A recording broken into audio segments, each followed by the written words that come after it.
जय श्री कृष्णा। अभी तक हमने 5वें अध्याय का श्लोक का 25 तक पढ़ा था। आज 26 से पढ़ेंगे। आज अध्याय 5 कंप्लीट हो जाएगा। लास्ट हम लोग क्लास किए थे, 36 डेज हुआ था। आज 37th डे है क्लास का। और ये कर्म संन्यास योग है। स्क्रीन शेयर करते हैं।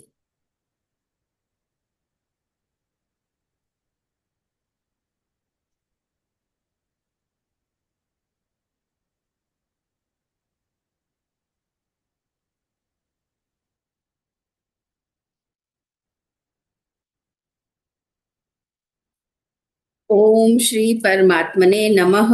श्री भगवान उवाच काम क्रोध वियुक्तानां यतीनां यतचेतसाम् अभीतो ब्रह्म निर्वाणं वर्तते विदितात्मनाम्। इसका शाब्दिक अर्थ है, काम क्रोध से सर्वथा रहित जीते हुए मन वाले और स्वरूप का साक्षात्कार किए हुए सांख्य योगियों के लिए सब ओर से शरीर के रहते हुए अथवा शरीर छूटने के बाद निर्वाण ब्रह्म परिपूर्ण है। काम क्रोध वियुक्ता नाम यति नाम, इन पदों से भगवान यह स्पष्ट कह रहे हैं कि सिद्ध महापुरुष में काम क्रोध आदि दोषों की गंध भी नहीं रहती। काम क्रोध आदि दोष उत्पत्ति विनाशशील असत पदार्थों के संबंध से उत्पन्न होते। असत पदार्थों यानी शरीर, इंद्रियां, मन, बुद्धि। सिद्ध महापुरुष को उत्पत्ति विनाश रहित सत तत्व में अपनी स्वाभाविक स्थिति का अनुभव हो जाता है। अतः उत्पत्ति विनाशशील असत पदार्थों से उसका संबंध सर्वथा नहीं रहता। उसके अनुभव में अपने कहलाने वाले शरीर, अंतःकरण सहित संपूर्ण संसार के साथ अपने संबंध का सर्वथा अभाव हो जाता है। अतः उसमें काम क्रोध आदि विकार कैसे उत्पन्न हो सकते हैं? यदि काम क्रोध सूक्ष्म रूप से भी हो तो अपने को जीवन मुक्त मान लेना भ्रम ही है। उत्पत्ति विनाशशील वस्तुओं की इच्छा को काम कहते हैं। काम अर्थात कामना अभाव में पैदा होती है। अभाव सदैव असत में रहता है। सत स्वरूप में अभाव है ही नहीं, परंतु जब स्वरूप असत से तादात्म्य कर लेता है तब असत अंश के अभाव को वह अपने में मान लेता है। अपने में अभाव मानने से ही कामना पैदा होती है और कामना पूर्ति में बाधा लगने पर क्रोध आ जाता है। इस प्रकार स्वरूप में कामना न होने पर भी तादात्म्य के कारण अपने में कामना की प्रतीति होती है, परंतु जिनका तादात्म्य नष्ट हो गया है और स्वरूप में स्वाभाविक स्थिति का अनुभव हो गया है, उन्हें स्वयं में असत के अभाव का अनुभव हो ही कैसे सकता है।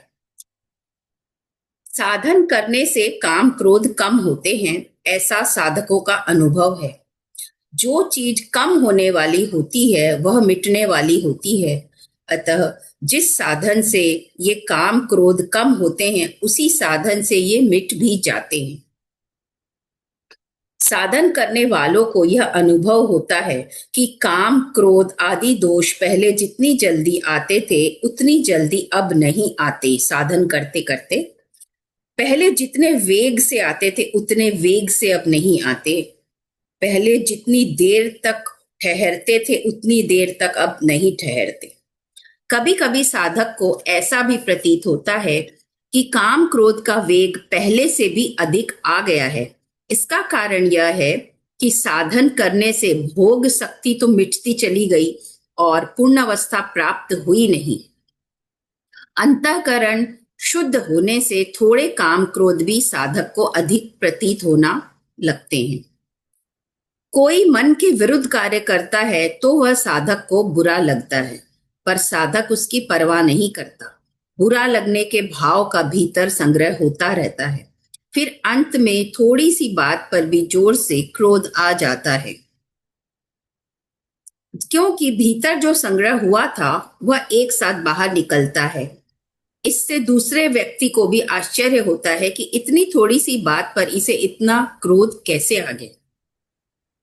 कभी कभी वृत्तियां ठीक होने से साधक को ऐसा प्रतीत होता है कि मेरी पूर्ण अवस्था हो गई, परंतु वास्तव में जब तक पूर्ण अवस्था का अनुभव करने वाला है तब तक व्यक्तित्व बना रहने से पूर्ण अवस्था हुई नहीं। यत चेत साम का अर्थ है जब तक असत का संबंध रहता है तब तक मन वश में नहीं होता।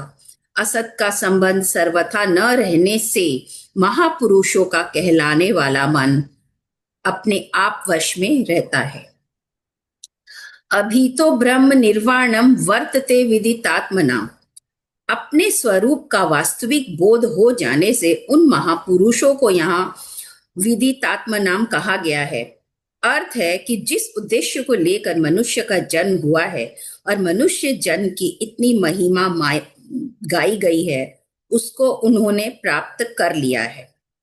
शरीर के रहते हुए अथवा शरीर छूटने के बाद नित्य निरंतर वे महापुरुष शांत ब्रह्म में ही स्थित रहते हैं। जैसे भिन्न भिन्न क्रियाओं को करते समय साधारण मनुष्यों की शरीर में स्थिति की मान्यता निरंतर रहती है, ऐसे ही भिन्न भिन्न क्रियाओं को करते समय उन महापुरुषों की स्थिति निरंतर एक ब्रह्म में ही रहती है। उनकी इस स्वाभाविक स्थिति में कभी थोड़ा भी अंतर नहीं आता, क्योंकि जिस विभाग में क्रियाएं होती हैं उस विभाग से उनका कोई संबंध ही नहीं रहता। अब आगे 2 श्लोकों में भगवान यह बताते हैं कि जिस तत्व को ज्ञान योगी और कर्म योगी प्राप्त करता है उसी तत्व को ध्यान योगी भी प्राप्त कर सकता है। ध्यान योग साधक को स्वतंत्रता से परमात्मा की प्राप्ति कराता है एवं कर्म योग, ज्ञान योग और भक्ति योग के साधकों द्वारा भी इसका उपयोग किया जा सकता है।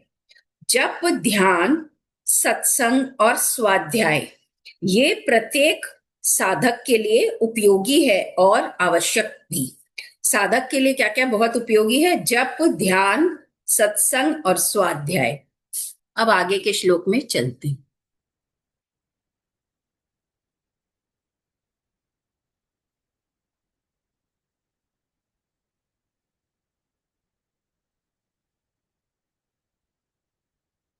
स्पर्शान् कृत्वा बहिर्बाह्यांश चक्षुश्चैवान्तरे भ्रुवोः प्राणापानो समो कृत्वा नासाभ्यंतरचारिणौ। और एक श्लोक पढ़ते हैं, दोनों श्लोक एक संग। यतेन्द्रिय मनोबुद्धिर मुनि मोक्ष परायणः विगतेच्छा भय क्रोधो यह सदा मुक्त एव सः।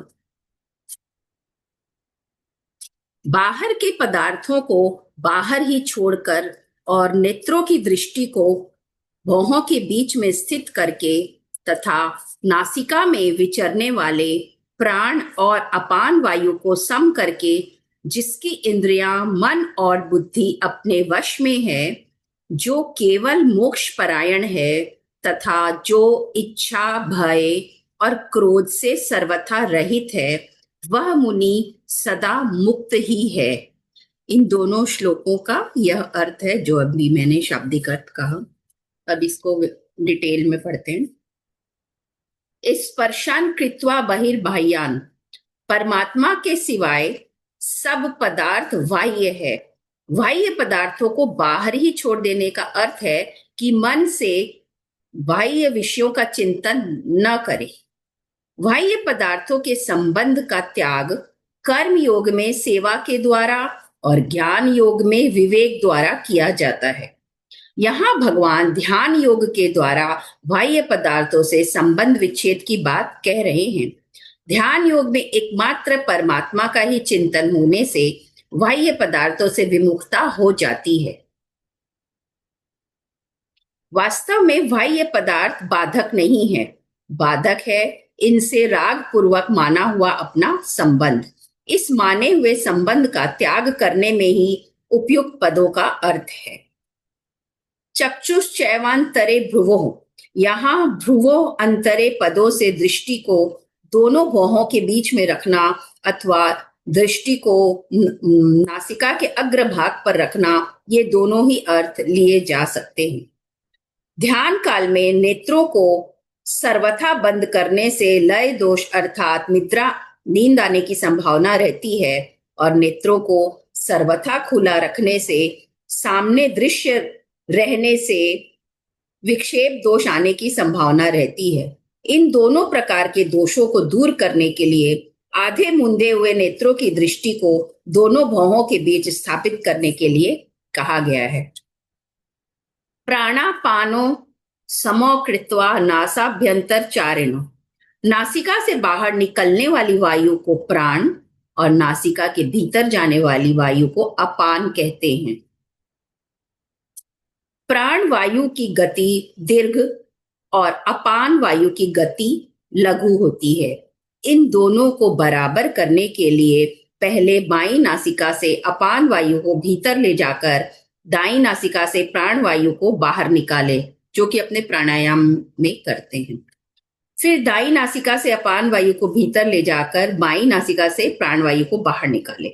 इन सब क्रियाओं में बराबर समय लगना चाहिए। जो हम नासिका से लेते हैं अंदर श्वास और जो छोड़ते हैं, यदि ले रहे हैं 20 सेकंड, छोड़ रहे हैं 10 सेकंड, वो नहीं करके उसको बराबर सेकंड्स में लेना और छोड़ना चाहिए।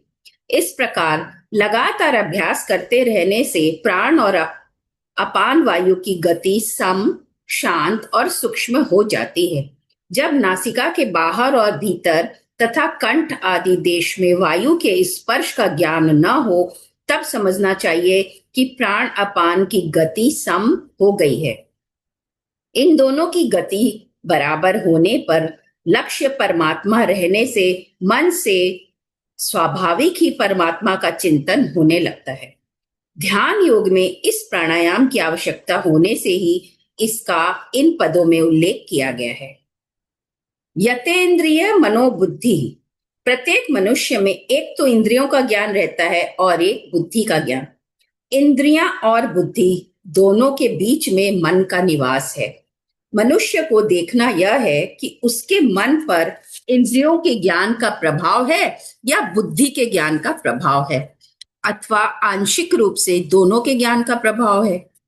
इंद्रियों के ज्ञान में संयोग का प्रभाव पड़ता है और बुद्धि के ज्ञान में परिणाम का। जिन मनुष्यों के मन पर केवल इंद्रियों के ज्ञान का प्रभाव है, वे संयोग जन्य सुख भोग में ही लगे रहते हैं, और जिनके मन पर बुद्धि के ज्ञान का प्रभाव है, वे परिणाम की दृष्टि रहने से सुख भोग का त्याग करने में समर्थ हो जाते हैं। प्रायः साधकों के मन पर आंशिक रूप से इंद्रियां और बुद्धि दोनों के ज्ञान का प्रभाव ही रहता है। उनके मन में इंद्रियों तथा बुद्धि के ज्ञान का द्वंद्व चलता रहता है, इसलिए वे अपने विवेक को महत्व नहीं दे पाते और जो करना चाहते हैं उसे कर भी नहीं पाते। यह द्वंद्व ही ध्यान में बाधक है। अतः यहाँ मन, बुद्धि और इंद्रियों को वश में करने का अर्थ है कि मन पर केवल बुद्धि के ज्ञान का प्रभाव रह जाए, इंद्रियों के ज्ञान का प्रभाव सर्वथा मिट जाए। मुनिर्मोक्ष परायण, परमात्मा प्राप्ति करना ही जिसका लक्ष्य है, ऐसे परमात्मा स्वरूप का मनन करने वाले साधक को यहाँ मोक्ष परायण कहा गया है। परमात्म तत्व सब देश काल आदि में परिपूर्ण होने के कारण सदा सर्वदा सबको प्राप्त ही है। किसी भी स्थिति देश काल में कोई भी परमात्मा प्राप्ति के लिए यत्न साधन किसी भी अवस्था में कर सकता है, परंतु दृढ़ उद्देश्य न होने के कारण ऐसे नित्य प्राप्त तत्व की अनुभूति में देरी हो रही है। यदि एक दृढ़ उद्देश्य बन जाए तो तत्व की अनुभूति में देरी का काम नहीं है। वास्तव में उद्देश्य पहले से ही बना बनाया है, क्योंकि परमात्मा प्राप्ति के लिए ही यह मनुष्य शरीर मिला है। केवल इस उद्देश्य को हमें पहचानना है। जब साधक इस उद्देश्य को पहचान लेता है, तब उसमें परमात्मा प्राप्ति की लालसा उत्पन्न हो जाती है। यह लालसा संसार की सब कामनाओं को मिटाकर साधक को परमात्मा तत्व का अनुभव करा देती है। अतः परमात्म प्राप्ति के उद्देश्य को पहचानने के लिए ही यहाँ मोक्षपरायण पद का प्रयोग हुआ है। कर्म योग, सांख्य योग, ध्यान योग, भक्ति योग आदि सभी साधनों में एक दृढ़ निश्चय या उद्देश्य की बड़ी आवश्यकता है। अगर अपने कल्याण का उद्देश्य ही दृढ़ नहीं होगा तो साधन से सिद्धि कैसे मिलेगी। इसलिए यहाँ मोक्षपरायण पद से ध्यान योग में दृढ़ निश्चय की आवश्यकता को बताया गया है। विगत तेच्छा भय क्रोधो यह, अर्थ अपनी इच्छा की पूर्ति में बाधा देने वाले प्राणी को अपने से सबल मानने पर उससे भय होता है और निर्बल मानने से उस पर क्रोध आता है। ऐसे ही जीने की इच्छा रहने पर मृत्यु से भय होता है और दूसरों से अपनी इच्छा पूर्ति करवाने तथा दूसरों पर अपना अधिकार जमाने की इच्छा से क्रोध होता है। अतः भय और क्रोध होने में इच्छा ही मुख्य है। यदि मनुष्य में इच्छा पूर्ति का उद्देश्य न रहे बल्कि एकमात्र परमात्मा प्राप्ति का उद्देश्य रह जाए तो भय क्रोध सहित इच्छा का सर्वथा अभाव हो जाता है। इच्छा का सर्वथा अभाव होने पर मनुष्य मुक्त हो जाता है, क्योंकि वस्तुओं की ओर जीने की इच्छा से ही मनुष्य जन्म मरण रूप बंधन में पड़ता है।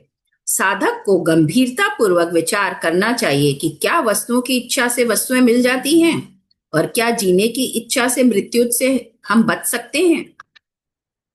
वास्तविकता तो यह है कि न तो वस्तुओं की इच्छा पूरी कर सकते हैं और न मृत्यु से बच सकते हैं। इसलिए यदि साधक का यह दृढ़ निश्चय हो जाए कि मुझे एक परमात्मा प्राप्ति के सिवाय कुछ भी नहीं चाहिए तो वह वर्तमान में ही मुक्त हो सकता है।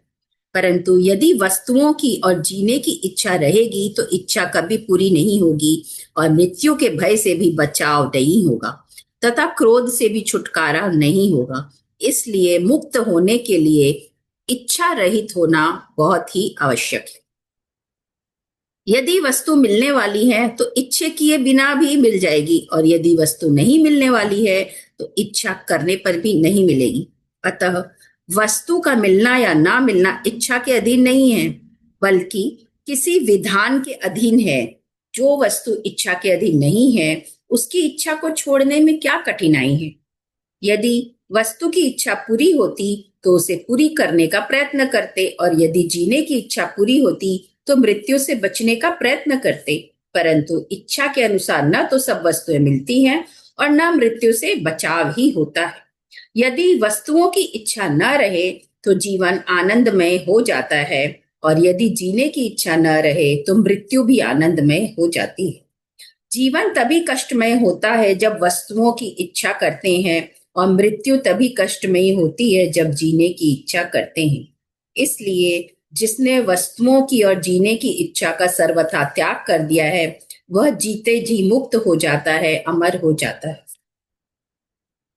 सदा मुक्त एव सह, अर्थ उत्पत्ति विनाशशील पदार्थों के साथ अपना संबंध मानना ही बंधन है। इस माने हुए संबंध का पूरी तरह से त्याग करना ही मुक्ति है। जो मुक्त हो गया है उस पर किसी भी घटना परिस्थिति निंदा स्तुति अनुकूलता प्रतिकूलता जीवन मरण आदि का किंचित मात्र भी असर नहीं पड़ता।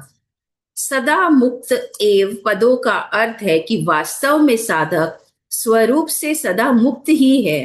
केवल उत्पन्न और नष्ट होने वाली वस्तुओं से अपना संबंध मानने के कारण उसे अपने मुक्त स्वरूप का अनुभव नहीं हो रहा है।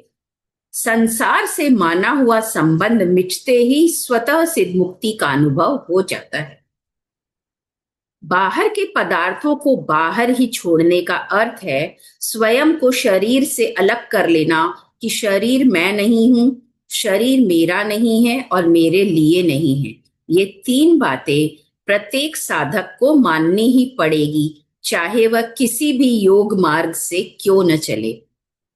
शरीर के साथ अपना कोई संबंध न माने तो मुक्ति स्वतः ही सिद्ध है। भगवान ने योग निष्ठा और सांख्य निष्ठा का वर्णन करके दोनों के लिए उपयोगी ध्यान योग का वर्णन किया।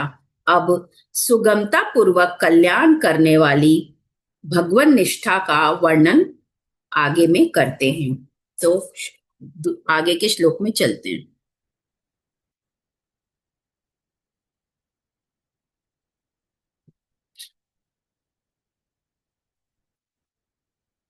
भोक्तारं यज्ञ तपसां सर्वलोक महेश्वरं सुहृदं सर्वभूतानां ज्ञात्वा मां शान्तिमृच्छति।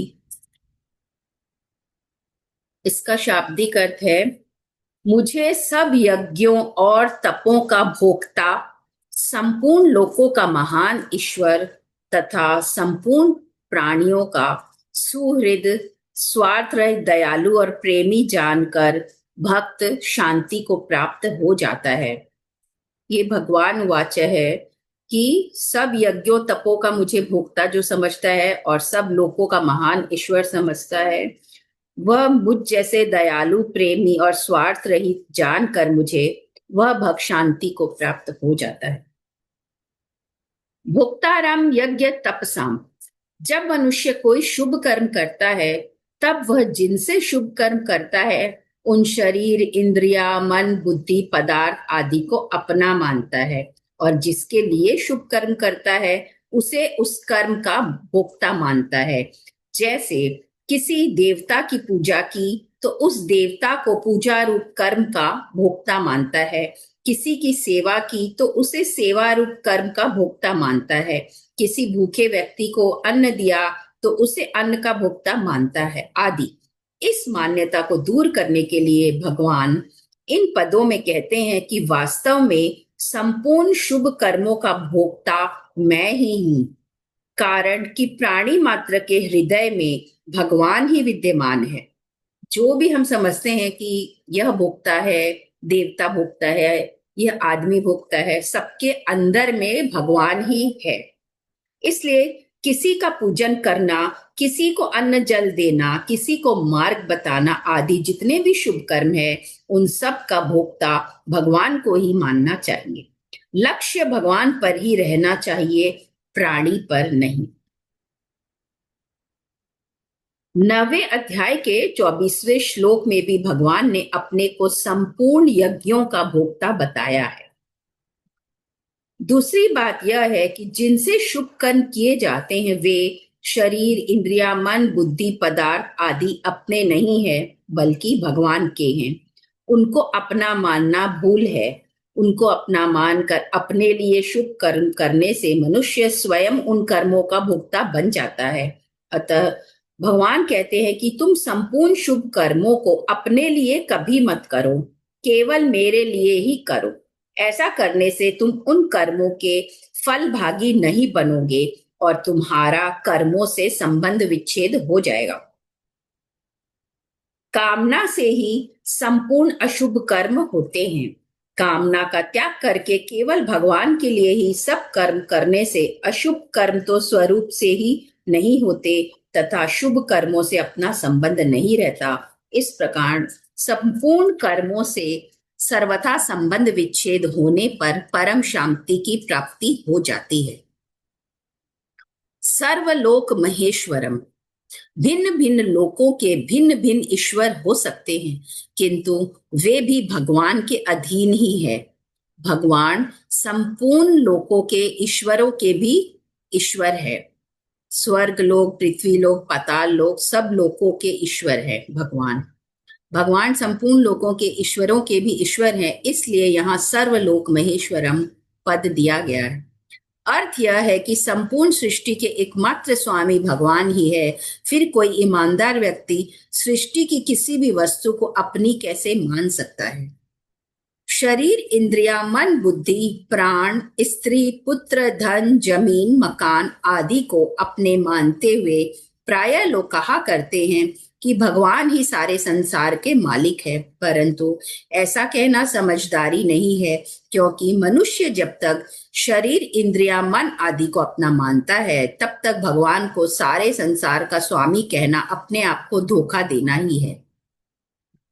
कारण कि यदि सभी लोग शरीर आदि पदार्थों को अपने अपने ही मानते रहे तो बाकी रहा ही क्या जिसके स्वामी भगवान कहलाए, अर्थात भगवान के हिस्से में कुछ नहीं बचा। इसलिए सब कुछ भगवान का है ऐसा वही कह सकता है जो शरीर आदि किसी भी पदार्थ को अपना नहीं मानता, जो किसी भी वस्तु को अपना नहीं मानता, वह वास्तव में भगवान को यथार्थ रूप से सर्वलोक महेश्वर मानता ही नहीं। वह जितनी वस्तुओं को अपनी मानता है, उतने अंश में भगवान को सर्वलोक महेश्वर मानने में उसके कमी रहती है। मनुष्य को शरीर आदि पदार्थों का सदुपयोग करने का ही अधिकार है, अपने मानने का बिल्कुल नहीं। इन पदार्थों को अपने न मानकर केवल भगवान के ही मानते हुए उन्हीं की सेवा में लगा देने से परम शांति की प्राप्ति हो जाती है। सुहृदम सर्वभूतानां ज्ञात्वा माम शांति मृच्छति। जो संपूर्ण लोकों के ईश्वरों के भी ईश्वर हैं, वे बिना कारण स्वाभाविक ही प्राणी मात्र का हित करने वाले, प्राणी मात्र की रक्षा करने वाले तथा प्राणी मात्र से प्रेम करने वाले हैं, और ऐसा हितैषी रक्षक तथा प्रेमी दूसरा कोई नहीं है संसार में। इस प्रकार जान लेने से परम शांति प्राप्त हो जाती है, क्योंकि वे वास्तव में ऐसे ही हैं। महान शक्तिशाली भगवान बिना किसी प्रयोजन के हमारे परम सुहृद है।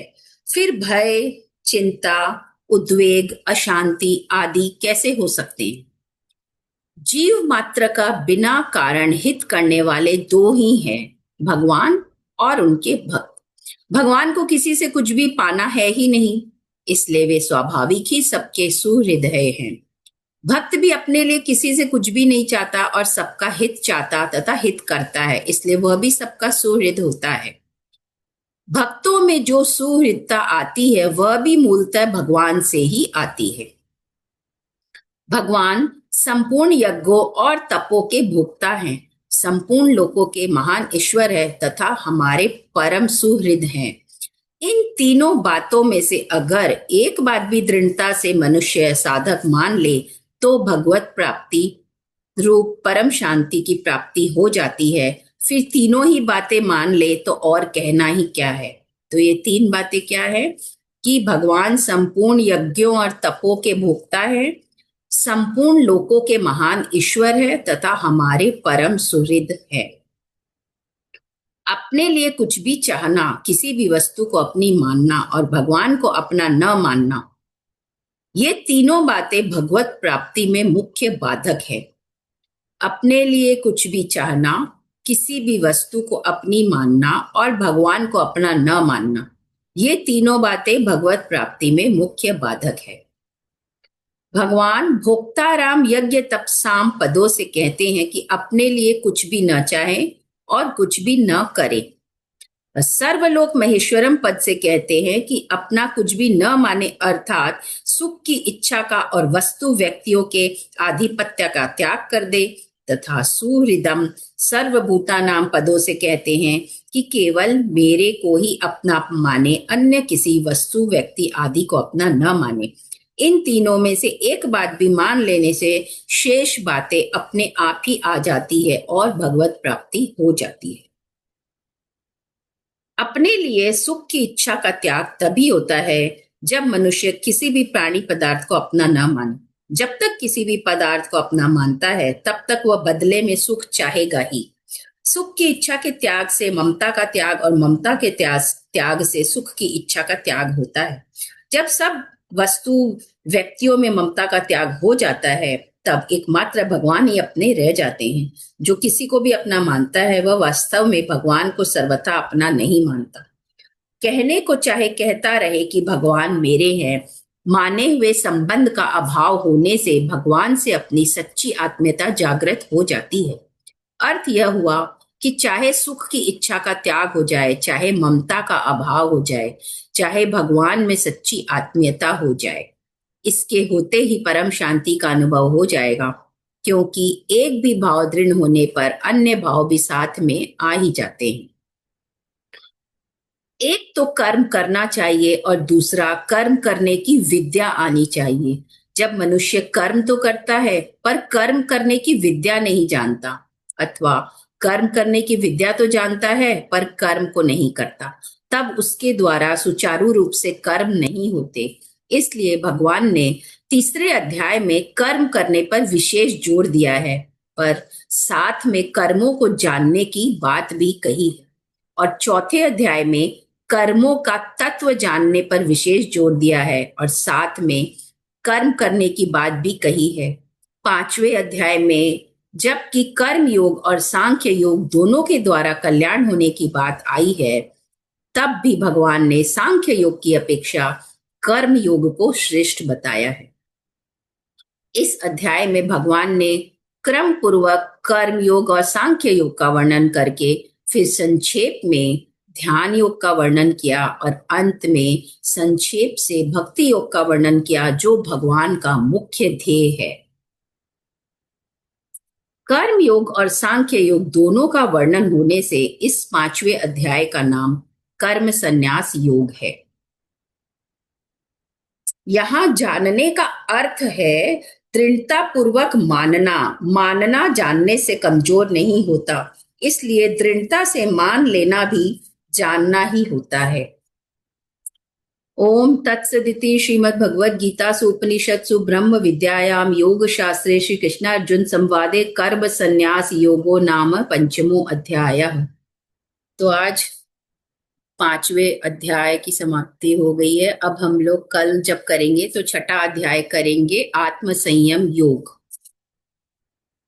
तो प्रश्न करें जो आज का जो ये 4 श्लोक हुआ 26 से 29 तक, इसी के ऊपर से प्रश्न है। जय प्रत्येक श्री हाँ, जय श्री कृष्ण जी। जय श्री कृष्ण। आप इतना दिन क्यों बंद कर दी थी? हाँ, हम बाद में बात करते हैं इस विषय पे, बस 2 मिनट क्वेश्चन आंसर जी करना। प्रत्येक साधक के लिए क्या उपयोगी है और आवश्यक भी? इसको मैंने 2 बार वापस से रिपीट करके बोला था क्योंकि ये इंपॉर्टेंट था कि प्रत्येक साधक के लिए क्या उपयोगी है और आवश्यक भी, माने साधन करने के लिए उसको क्या करना चाहिए। भगवान प्राप्ति के लिए जो भी साधन है उसमें उसको क्या जरूर से करना चाहिए, क्या उसके लिए उपयोगी है और आवश्यक भी।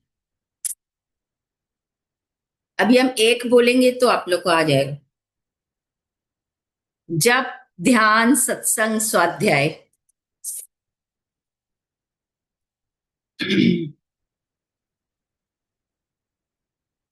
जीव मात्र का बिना कारण हित करने वाले संसार में 2 ही है, एक भगवान और एक भक्त। हाँ, भक्त। और कौन सी 3 बातों में एक बात भी दृढ़ता से मान ले तो भगवत प्राप्ति परम शांति की प्राप्ति हो जाती है। कौन से 3 बातों में एक भी बात को यदि हम लोग दृढ़ता से मान ले? एक तो कि वो सभी यज्ञों और तपों के भोक्ता है ईश्वर, और वो संपूर्ण लोकों के महान ईश्वर है। दूसरी बात ये है। तीसरा कि वो परम सुहृदय माने बहुत ही दयालु हितैषी रक्षक है। हो गया। हाँ, अब बोलिए, आप क्या पूछ रहे थे? नीतू जी, आप कुछ बोल रहे थे। जी दीदी, मैं ये बोल रही थी कि जैसे बीच में बंद कर दी तो जितना पहले कुछ समझ में आता था सब भूल गई। हाँ, वो तो हो जाता है कि मुझे भी कोई कोई प्रॉब्लम हो जाती है। पहले तो मैं बीमार हो गई थी, उसके बाद मुझे फैमिली में कहीं कहीं बाहर आउट ऑफ स्टेशन जाना पड़ा, जी इसीलिए। जय श्री कृष्णा। बहुत सुंदर, आप फिर से स्टार्ट किए। हम लोग को तो यही अच्छा लग रहा है, बहुत ही बढ़िया लग रहा है। फिर हमको से भी अमृत अच्छा लग वेले रहा है शुरू कि हो हम गया। इतना गैप कर दिए, मतलब मन में हमको वो भी अफसोस भी हो रहा था कि बहुत ही गैप हो गया। अब वापस से शुरू करने से सबको लगेगा कनेक्टिविटी नहीं है, लेकिन आप लोग आ गए सुनने, कोई कोई तो। अमृत पान है भाई, आना ही पड़ेगा।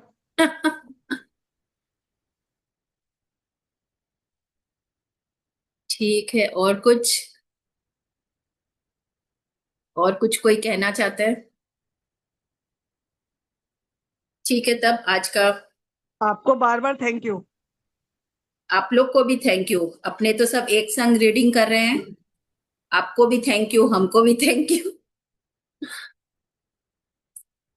ठीक है, फिर कल फिर मिलते हैं, अध्याय 6 स्टार्ट करेंगे कल, आत्म संयम योग। जय श्री कृष्णा। जय श्री जय कृष्णा। जय श्री कृष्ण। जय श्री कृष्ण।